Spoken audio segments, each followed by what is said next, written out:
పరమ పవిత్రమైన తిరుపతి నగరంలో ఘోరాతి ఘోరం జరిగింది. పవిత్రత పూర్తిగా చంద్రబాబు గారి కూటమి పాలనలో మంటగలిసింది. సనాతన ధర్మాన్ని పరిరక్షిస్తాము, తిరుపతి పవిత్రతను మేము వస్తే ఎంతగానో కాపాడుతాము, మా వల్లనే తిరుపతి తిరుమల పరిరక్షణ జరుగుతుంది, ప్రక్షాళన చేస్తాము అని మాయమాటలు చెప్పినటువంటి కూటమి నేతలు ఈ రోజున సాక్షాత్తు వెంకటేశ్వర స్వామి మీద 32,000 కీర్తనలు రాసి అజరామరమైనటువంటి కీర్తి గడించినటువంటి భగవత్ స్వరూపుడైనటువంటి అన్నమయ్య విగ్రహానికి శాంతాక్లాస్ టోపీ పెట్టడం అంటే ఇంతకంటే ఘోరమైనటువంటి అపరాధం మరొకటి లేదు. దీనికి పూర్తిగా చంద్రబాబు కూటమి నేతలు బాధ్యత వహించాలి. మీరు చెప్పినటువంటి మాటలేంటి, మీరు చేసి మీ పాలనలో జరుగుతున్నటువంటి పోకడలేంటి? విపరీతమైన రద్దీగా ఉండేటువంటి ప్రాంతం, పట్టణ నడుబొడ్డులో ఉన్నటువంటి చోటు, అన్నమయ్య విగ్రహాన్ని రోజు కూడా దారిన పోయే వాళ్ళందరూ కూడా చేతులెత్తి నమస్కరించేటువంటి కూడలిలో శాంతాక్లాస్ టోపీని పెట్టగలిగినారు అంటే ఎంత బరితెగింపు మీ కూటమి ప్రభుత్వం వలన వచ్చిందో దీన్ని బట్టి చూస్తే చాలా స్పష్టంగా అర్థమవుతోంది. మీరు చెప్పేది ఒకటి, చేసేది ఒకటి. మా పాలనలో మేము తిరుమలను అపవిత్రం చేశామని చెప్పినటువంటి మీరు మీ పాలనలో జరిగినటువంటి దీనికి సమాధానం చెప్పుకోవాల్సినటువంటి అవసరం ఉన్నది.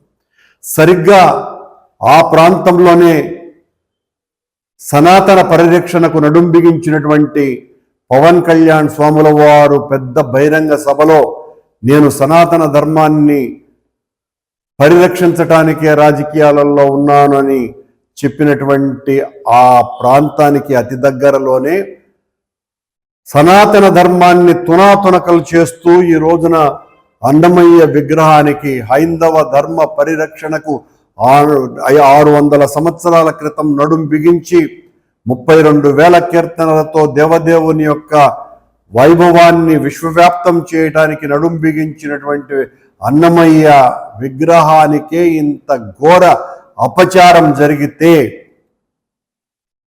ఎవరు బాధ్యత వహించాలి? పవన్ కళ్యాణ్ గారు బాధ్యత వహించాలనా, ముఖ్యమంత్రి గారు బాధ్యత వహించాలనా, లేకపోతే మీరు ఇద్దరు బాధ్యత వహించాలనా? ఇంతకంటే దారుణం మరొకటి లేదు. దీన్ని వైఎస్ఆర్ కాంగ్రెస్ పార్టీ తీవ్రంగా ఖండిస్తున్నది. మా పాలనలో పొరపాటున కూడా అలాంటి పనులు జరగలేదే. కానీ మీ పాలనలో ఈ రకమైనటువంటి ఆకతాయి పోకడలకు సిద్ధపడ్డారు అంటే మీరిచ్చినటువంటి చనువు కారణంగానే ఈ సంఘటన జరిగింది అని అనుకోవాలి. ఇంత పైశాచికమైనటువంటి మనస్తత్వంతో వెంకటేశ్వర స్వామి ప్రథమ భక్తుడైనటువంటి అన్నమయ్య శిరం మీదనే ఈ రకంగా శాంతాక్లాస్ టోపీ పెట్టగలిగినారు అంటే, అది కూడా పరమ పవిత్రమైనటువంటి తిరుపతి నగరంలో ఈ సంఘటన జరిగింది అంటే ఇంతకంటే ఘోరాతి ఘోరమైనటువంటి అపరాధం మరొకటి లేదు. దీన్ని తీవ్రంగా ఖండిస్తున్నాం.